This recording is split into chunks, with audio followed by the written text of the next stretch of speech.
Amigas y amigos de Uruguay y el mundo, es un placer estar hoy en un mano a mano para caras y caretas y Radio Universal en la noche del búho, con un hombre que es una bandera en nuestra música popular uruguaya. Y no solamente en nuestro país, sino en nuestra gran América Latina. Me refiero a Héctor Numa Moray, a quien saludamos y gracias por estar con nosotros. Bueno, muchas gracias a ustedes por la invitación y un cariño para toda la audiencia, quienes nos estén acompañando. La verdad que es un placer. ¿Con qué palabra del diccionario universal, si tendrías que definir a la guitarra, lo harías? Una sola. Bueno, es algo tan profundo, es un madero que canta, es un madero, un árbol, fue árbol antes y ahí le empezaste a meter notas. Hubo un luthier, alguien que fue tallando esa madera, la fue llenando de música, que para mí es una maravilla humana, ¿no? ¿Desde cuándo te imaginaste que tu vida no tendría sentido sin ella? Creo que desde muy chico, por lo menos con la música, Ujú. con la guitarra empecé a los 13 años, pero a estudiar música a los 8. Y me gustó el solfeo, cosa que no es muy común para los niños, siempre le tienen miedo a la maestra de solfeo, ¿no? Ujú. Empecé en el Conservatorio Municipal de Tacuarembó, fundado por eh, Mujica, eh, y, y bueno, el comienzo fue el bandoneón, ya que mi padre lógicamente era hombre del tango, le gustaba el tango, y le gustaba la guitarra, mi madre también tocaba y cantaba muy lindo. Eh, pero antes ya había visto cantar a Amalia de la Vega, la escuchaba cantar en la radio y a mi madre cocinando y cantando junto a ella. Era algo que sonaba mucho en mi casa, ¿no? La radio era reina en esa época. Y también hubieron músicos populares del pueblo que fueron a mi casa una vez a tocar y yo me enamoré de la música. Ujú. Héctor, ¿cómo era esa relación? Porque me imagino, desde la cuna, eras un niño rebelde, un adolescente rebelde. ¿Cómo era esa relación con el padre comisario? Bueno, en realidad era un niño bastante mal enseñado. Ah, mira. Como mi hermano era 8 años mayor que em, yo era el mimoso, el tipo pesado. Ujú. Eh,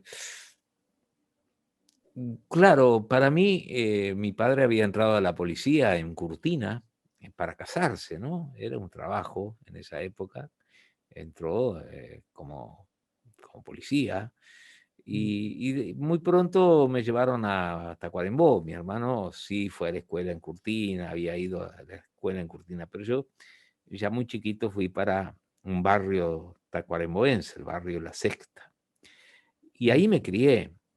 Eh, Tenía bueno, un gran respeto, un gran cariño, algo muy especial por mi padre, ¿no? Y por mi madre. Y, y mi viejo era un policía muy, muy querido. Fue ascendiendo hasta llegar a segundo comisario. Después, ahí por el 58, creo que fueron las elecciones en aquel momento, él era colorado, por supuesto. Eh, Lo trasladaron a San Gregorio de Polanco porque ganó el Partido Blanco, entonces hubo ese traslado, pero por, eh, por su trabajo lo tuvieron que ascender a comisario. Ujú. En San Gregorio fui a la escuela y ahí no habían profesores de música. Ujú. Y entonces me compraron cancioneros y empecé a cantar. Ujú, Cantar sin instrumento, por supuesto, ¿no? Y a estudiar dibujo por correspondencia. Y yo me hacía mis propios juguetes, era un gurí bastante solitario en eso. Yo me dibujaba los juguetes. Por ejemplo, era la época de las revistas que nosotros hacíamos de chiste, ¿no? ujú, Y que bueno, por supuesto, estaban las revistas de cowboys americanos y veíamos en el cine las películas mexicanas, todas ujú. esas de Miguel Aceves Mejía. Yo cantaba las canciones de Miguel Aceves Mejía, eh, de Jorge Negrete, eh, pero me dibujaba los juguetes. Había creado una forma de dibujar a esos cowboys. Les hacía un tajito bajo el brazo, cosa que pudiera mover los brazos y pelear y todas esas cosas. Hacía los cintos con las cananas y los revólveres que se salían de la canana. Todo un trabajo muy minucioso. Ujú. Eh, Y en qué era- sector en esa batalla entre indios y vaqueros, dónde estabas vos? ah, mm, y en las revistas siempre ganaban los cowboys. Los Ujú. pobres indios, a no ser el del llanero solitario, Toro, eran unos No. pobres desgraciados, siempre perdían. Ujú. Y Pero, siempre, pero en siempre las películas mm, había cierto sentimiento de injusticia que me asaltaba, ¿no? siempre de alguna manera decidiste en algún momento determinado de tu vida estar siempre con los perdedores. En cierta manera sí. Después empezó a llegar, ya cuando estaba en Tacuarembó, la revista Bohemia, me acuerdo, Sí, cubana, sí, cubana, y sí. ahí fue mi decisión, y aquí no era con los perdedores, sino con los ganadores, De porque la empecé a revolución. admirar a la Revolución Cubana. Ujú, Aunque mi hermano se hizo muy de derecha, vamos a decir, se hizo policía también, eh, ujú. pero yo agarré para el lado de la Revolución Cubana Con, y sí, perdón. admirador enseguida de Che Guevara, del cual mi padre, que murió en el 69, ¿no? Ujú. 2 años después. Cuando ya el Che estaba en Bolivia, él decía, mire que lo que dice la radio de Che Guevara no es verdad, ¿eh? ¿Eh? Y ya en el 68 ya cantaba canciones a liberarse, por ejemplo. No. Y él las escuchó y llegó a escuchar mi primer disco donde hay canciones a, a Cuba, a Che Guevara, a Vietnam. Y La primera, también, perdón, no te quiero cortar. La primera no, canción al Che Guevara en Uruguay es tuya, ¿no?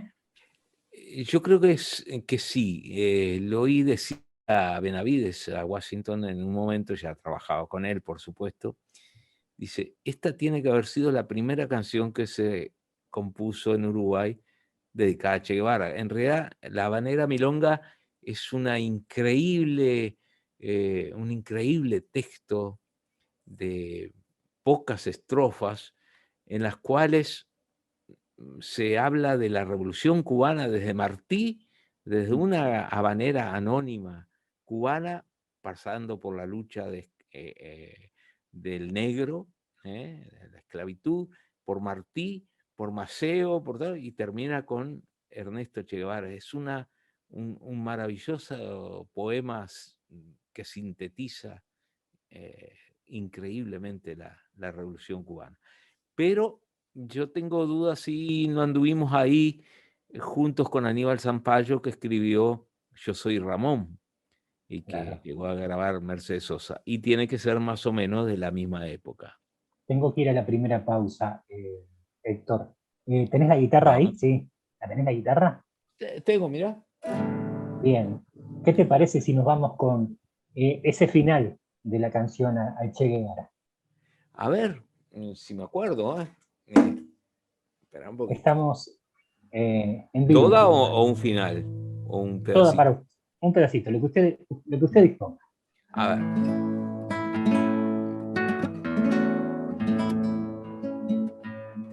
Empieza con una habanera cubana. Nací en La Habana, Domingo me llaman, como azabache, negro nací. Tuve una suerte tan desgraciada que ni a mi madre yo conocí.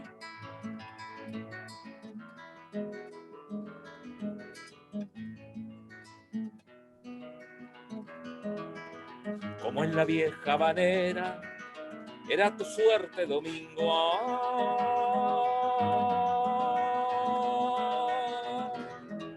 Como en la vieja habanera, era tu suerte, Domingo.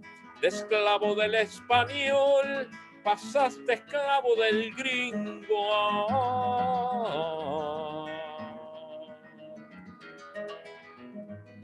Bueno, y ahí se desarrolla. Empieza con la esclavitud, después habla de Martí, de Maceo, de Fidel, y termina con el Che Guevara. Estamos con Héctor Numas Moraes, y antes de ir a la pausa, ¿qué significó para vos el Che Guevara en su momento? Bueno, había un payador allá por la cesta de Tacuarembó que a veces aparecía por casa. Era un tipo, un payador en serio, un payador que seguía las ideas de Hidalgo realmente, no como esos payadores payasos que van a conseguir el aplauso fácil con la rima fácil. Y él decía, al ver la foto del Che caído en higueritas, es la foto de Jesús, decía, ¿no? Porque es impresionante la mirada muerta de Ernesto Che Guevara, tirado ahí, es realmente impresionante.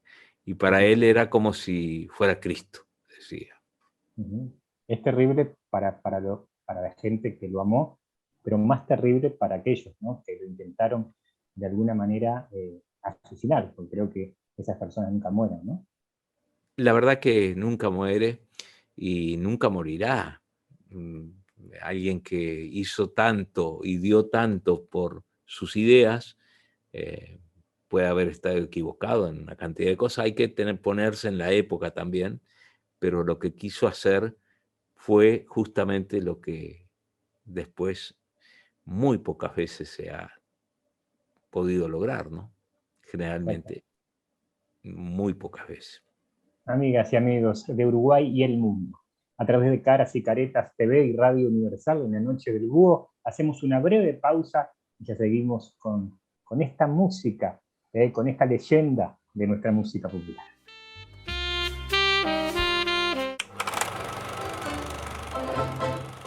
Soy suscriptor de Caras y Caretas porque necesito periodismo comprometido, independiente. Te pido que en lo posible te hagas suscriptor, porque hay que luchar contra el blindaje periodístico que existe en nuestro país y que termina pulverizando la libertad de prensa. Gracias y hasta siempre.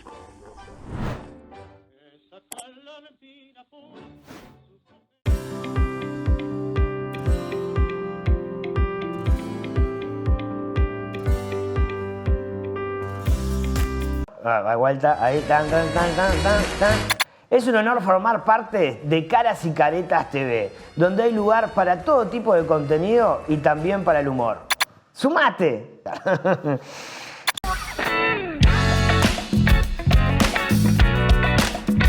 No se pierdan Último Bondi, una producción del colectivo Más Igualdad. Último Bondi. Míralo por Caras y Caretas TV. cada tanto te morís de espanto y casi miras como distinguido. Si cada tanto... Estamos con Héctor Numas Moray. Héctor, ¿quién te marcó más en la música uruguaya? Uno, ¿eh? Daniel Biglietti. Uh-huh. Daniel Biglietti, aunque muchos, ¿no? Pero, y muchos argentinos, porque en mi casa yo compraba todo lo que había en las discotecas que llegaban a Tacuarembó, así como llegaban los cantores. Vi varias veces a Horacio Guaraní, por ejemplo, que me encantaba y trataba de imitarlo. Jorge Cafrune, Eduardo, Cafrune.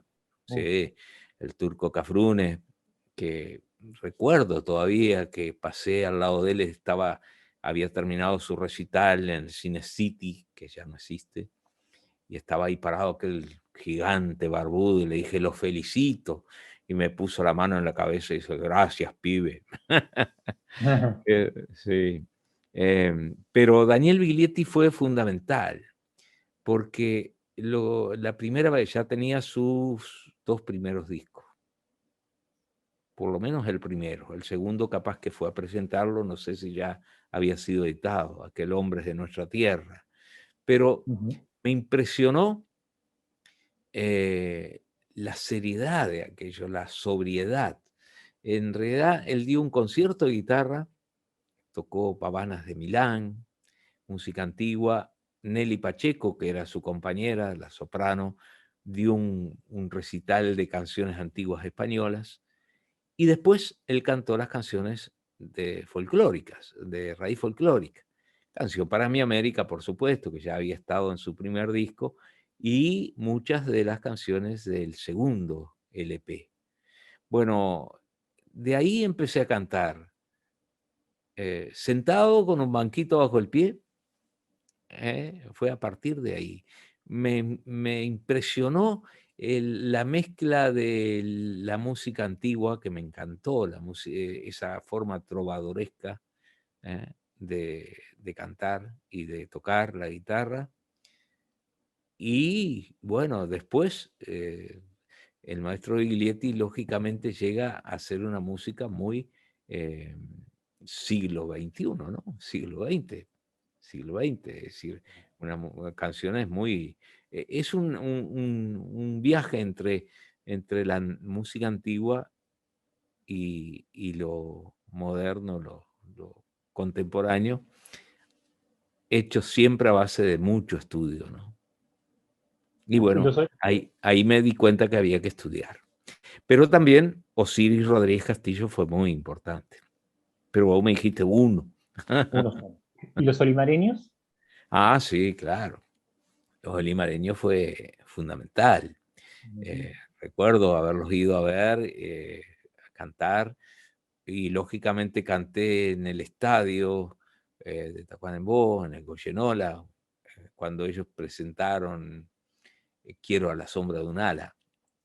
Y bueno, ahí fui a verlos, a la casa donde se quedaban, y me invitaron a cuando viniera a Montevideo fuera a la vinería de Coquinillo a cantar. Y lo hice. Vine con Wilson Pacheco, que era un compañero de la barra, bueno, alguien que sabía mucho de literatura, muy amigo de Bocha. Él decía las milongas y yo cantaba. Vinimos a cantar a la Feria del Libro de Montevideo, la primera vez que canté acá. Y después fuimos a la vinería. Pepe me dio su guitarra y me dijo, bueno, andá y cantá. Y ahí, cuando venía los fines de semana, cantaba ahí. Después apareció Citarrosa también, fundamental, ¿no?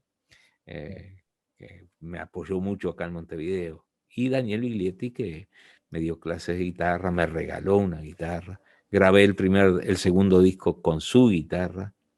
Que ¿La hasta tenés la hoy yo guitarra? pienso. ¿Tenés la guitarra que te regaló? No. Se deterioró mucho en el viaje obligado que tuve que hacer. Primero a Chile, con el cambio de clima, después a Cuba, el calor, y no, era una guitarra barrera, y no sobrevivió la pobre. cómo te llevas con la nostalgia? ¿Con quién? ¿Cómo te llevas con la nostalgia, el dolor, el miedo, todo lo que se vivió en aquellos años? Bueno, es muy difícil, es muy difícil. Generalmente no me gusta recordar mucho. Fueron épocas muy difíciles. Cuando salí de acá, Tato, Daniel Moraes, el guricito de la canción de Biglietti, cumplió un año en San Martín de los Andes, cuando cruzamos por los lagos allá sin documentación para Chile. Ahí cumplía un año él. Después viene el golpe de Estado en Chile, nosotros nos habían sacado para Cuba, pero los niños quedaron en Chile y era todo una cosa increíble, ¿no? Después los salvaron gracias a Panamá y a Cuba, ¿eh? Y Tato se crió en Cuba.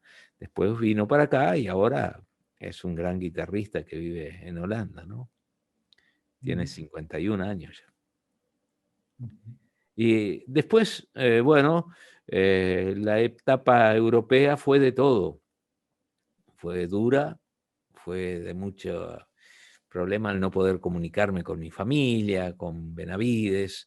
En el momento que traté de hacerlo con Washington, causé un problema terrible porque lo pusieron preso. Me hicieron una canción porque creían que me habían matado en Chile, La defensa del cantor que grabó Alfredo, ¿no?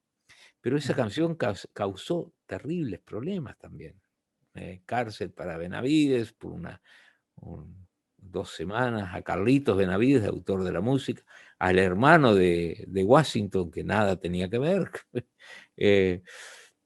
a Citarrosa, que tuvo que no cantó, no pudo cantar más acá. Incluso la primera edición de Citarrosa 74 tiene la canción, pero lo obligaron a sacarla. La segunda edición ya no está Defensa del Cantor, está La Donosa. En las ediciones argentinas siguió saliendo. O sea que todas estas cosas son duras, ¿no? Yo recibí una carta cassette de Alfredo en Cuba el día de mi cumpleaños. Creo que vos cumplís el 28 de abril, ¿no?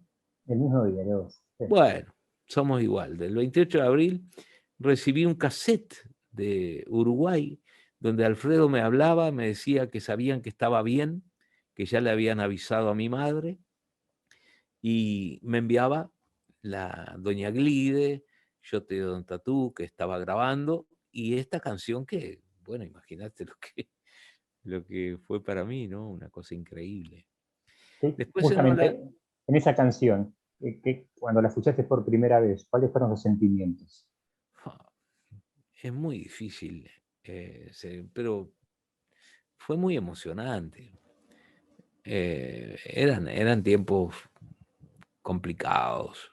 Estábamos Bueno, después de eso me fui a Europa a cantar para los presos políticos, a denunciar lo que pasaba en Uruguay. Esa era mi función, y ahí primero fui a Suecia.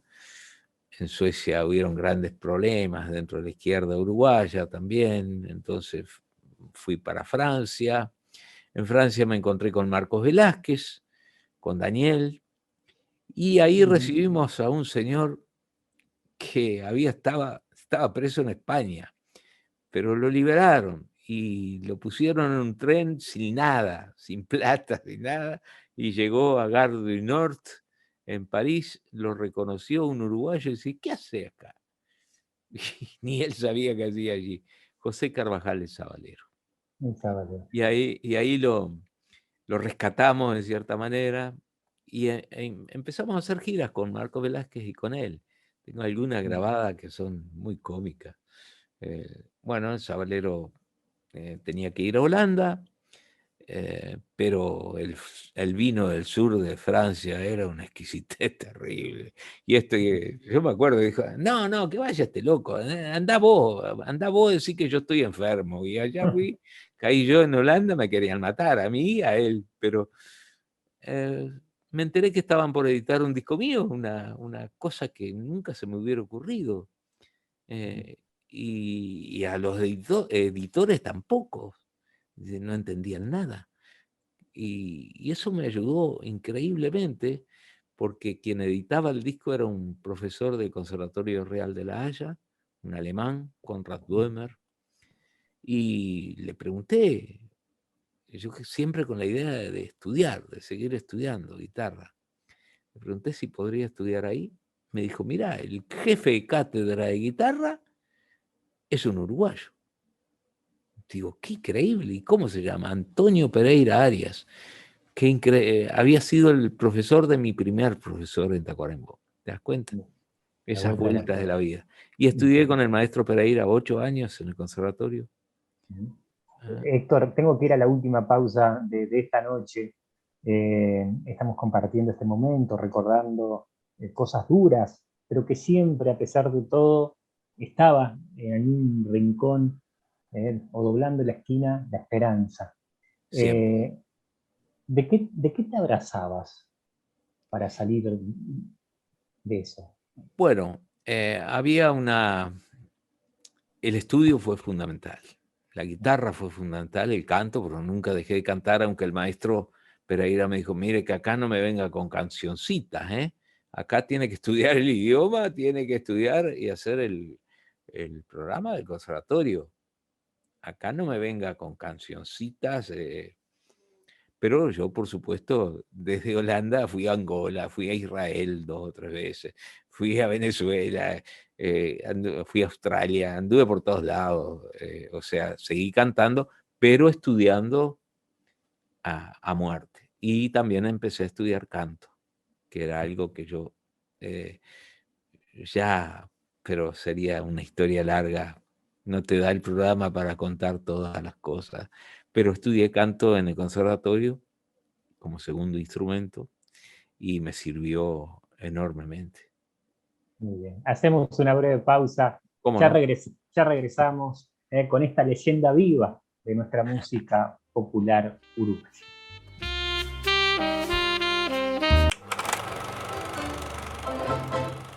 Soy suscriptor de Caras y Caretas porque necesito periodismo comprometido, independiente. Te pido que en lo posible te hagas suscriptor, porque hay que luchar contra el blindaje periodístico que existe en nuestro país y que termina pulverizando la libertad de prensa. Gracias y hasta siempre.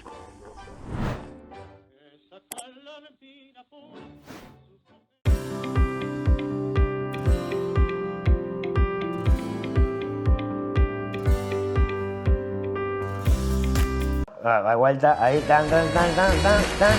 Es un honor formar parte de Caras y Caretas TV, donde hay lugar para todo tipo de contenido y también para el humor. ¡Sumate!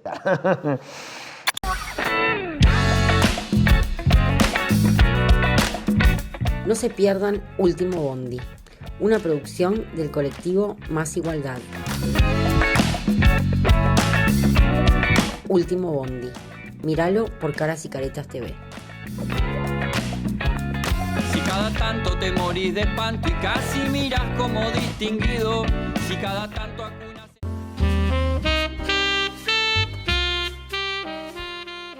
Amigas y amigos, ingresamos ya en los últimos minutos con Héctor Numas Moray.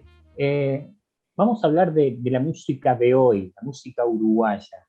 ¿Qué te gusta? ¿Qué escuchas? Yo escucho todos los días, salgo a caminar al parque, aquí al jardín botánico, y escucho una radio holandesa con estas posibilidades de hoy de la tecnología. Puedo escuchar radios de todo el mundo. Claro. Y tengo un programa que escucho, pero me encanta una radio que es concierto barroco. A mí me gusta mucho la música antigua, la música barroca, y si no hay una radio concierto clásico, y es lo que escucho. Pero como estoy todos los días armando programas de radio, escucho también muchísimo la música popular, de raíz folclórica uruguaya, fundamentalmente, y de Latinoamérica, ¿no? Y de África también, y de España, ¿no? Pero lo que escucho cuando estoy haciendo un asadito, cuando salgo a caminar, es música de esa radio, que además me ayuda mucho a mantener el idioma, ¿no? Claro, a mantenerlo vivo ahí. Claro, claro, porque tengo nietos holandeses y se ríen de mí cuando hablo. Héctor, Imagínate. es más difícil hoy para empezar en este mundo de la música o era antes? Siempre es difícil. Antes, para grabar, por ejemplo, teníamos que venir a Montevideo. Y si no tenías alguien que aquí te apoyara, un lugar donde quedarte, no iba a poder de ninguna manera pagar un hotel ni una pensión, Claro. ¿no? Tenía unas tías, mis tías Juanita y Yolanda, y ahí me apoyaron muchísimo. Tenía unos amigos de Durazno también que vivían en una pensión y yo entraba por una ventana y que estaba cerquita de la vinería de Cosquinillo. Y otra gente, el director de la editorial Sandino, me acuerdo, de Coco. Ahí me quedé mucho tiempo también. Hoy podés grabar en cualquier lugar del país. Entonces hay un problema, que uno se apura. En aquel momento, para armar el primer disco ese que hablábamos hoy con Benavides, y el segundo y el tercero, nos poníamos a medir cada canción minuciosamente, porque en cada cara del disco era fundamental que no quedara muy largo, ¿no? Que fueran unos 18, 19 minutos por cara. Entonces había que sintetizar, había que sacar canciones, ¿no? Siempre teníamos más canciones que las que grabábamos. Eso era muy importante. Hoy podés grabar de otra manera. Entonces, si bien es una ventaja, puede ser que uno no sintetice. Y me ha pasado a mí de meter 17, 20 canciones en un compacto y después, ¿quién va a escuchar? ¿Quién me va a escuchar cantando 20 canciones? Me matan. Pero es un problema y un desproblema. Héctor, ¿tus padres viven? No. No, mi papá murió en el 69, mi mamá hace ya unos cuantos años también. Y Es mi cierto, hermano también. me lo habías dicho. Hoy, si estuvieran aquí contigo, ¿qué te dirían Mi vieja fue... a los 72 años? ¿Qué me dirían? Sí, de este Héctor que ven ahora. Mi madre estaba orgullosísima de mí. Le encantaba y fue frente amplista desde el 71. Mi padre era un tipo muy culto y, como te decía, no creía en los políticos antiguos, aunque no había otra cosa. Y era un tipo progresista y muy buena persona. Fue un comisario que murió pobre. O sea, no hizo plata con el contrabando, no era corrupto. Yo recuerdo cómo el lío que se armó, la tristeza el día que por algún motivo se le cayó parte del sueldo, 100 pesos. Y aquello fue terrible. Éramos gente muy humilde, pero era comisario. Se sentaban a tomar mate en la puerta de la casa, la gente. Un tipo normal. En su comisaría salían a recorrer la campaña a caballo. Era la única comisaría, creo que no tenía jeep ni autos, no, a caballo, en el tucutucu. Y hacían recorridas terribles, largas. Era tipo muy normal, era un policía, como debe ser. Y bueno, yo creo que él escuchó el primer disco mío, aunque estaba ya bastante grave, y le gustó, y ahí habían canciones a Vietnam, a Cuba. Un tipo realmente maravilloso. ¿Cuándo más? ¿Cuándo más lo recordás? Cuando canto, cuando ando con la guitarra, tengo algunas cosas, fotos por supuesto, pero siempre los recuerdo, eh, siempre están presentes, de alguna manera, con la música. Ujú. Si ahora la vida te lleva por un segundo con ellos a donde estén, ¿no? ¿Con qué canción te vas tuya? Para hacerles escuchar. Ahora, Sí. bueno, mira, ¿Con qué canción te irías con ellos? esta que nunca la canté, o la canté en 2 oportunidades acá en Uruguay. Una hace unos días, y en Holanda llegué a cantarla, pero es importante para mí porque está en el primer libro que leí de don Jacinto Benavides, y porque es cortita y entonces no te complica el programa. Todo lo contrario. Bueno, Mañana cuando me vaya se llama, está entre comillas, a partir de ese texto o ese verso popular, él desarrolla el poema. En el libro Las Milongas, primer libro que yo leí de Washington, aunque no es el primero que editó, ganó el Premio Nacional de Poesía, es un librito chiquito que cabe en el bolsillo, era Ediciones del Altillo, en Las Milongas. Ahí está el instrumento que grabó Darno Jans, por ejemplo, el otro. Bueno, te voy a cantar mañana cuando me vaya. Muchas gracias. No, gracias a ti.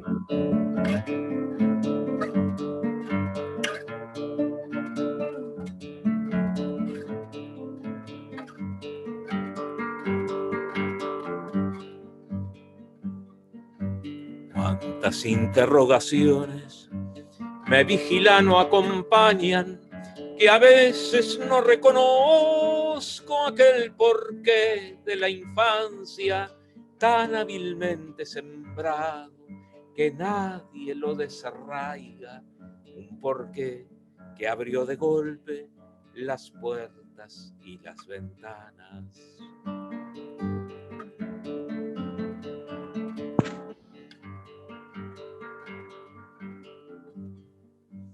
El divino conocer que ya no alcanza, viviente que a un tiempo es, ser que sueña y ser que viaja, ese inventor que no sabe la utilidad de su máquina, y quién podrá contestarme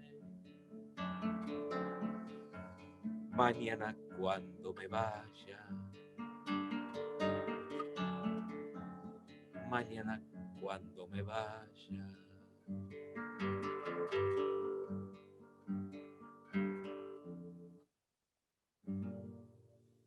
Qué lindo. Héctor, de corazón, gracias por estos recuerdos, gracias por estar con nosotros, un abrazo muy fuerte, pero ante todo gracias por tus canciones, que ingresaron ahí, donde solamente ingresa el amor, que es el corazón del pueblo. Muchas gracias a ustedes y un cariño muy grande para toda la audiencia. Muy bien. Héctor Numa Moraes estuvo con nosotros esta noche, aquí, como hacemos cada semana, con un personaje. Nos encontramos en 7 días aquí, a este lado del paraíso, a través de Carsi Caretas TV y también por La Noche del Búho en Radio Universal de Montevideo. Hasta pronto.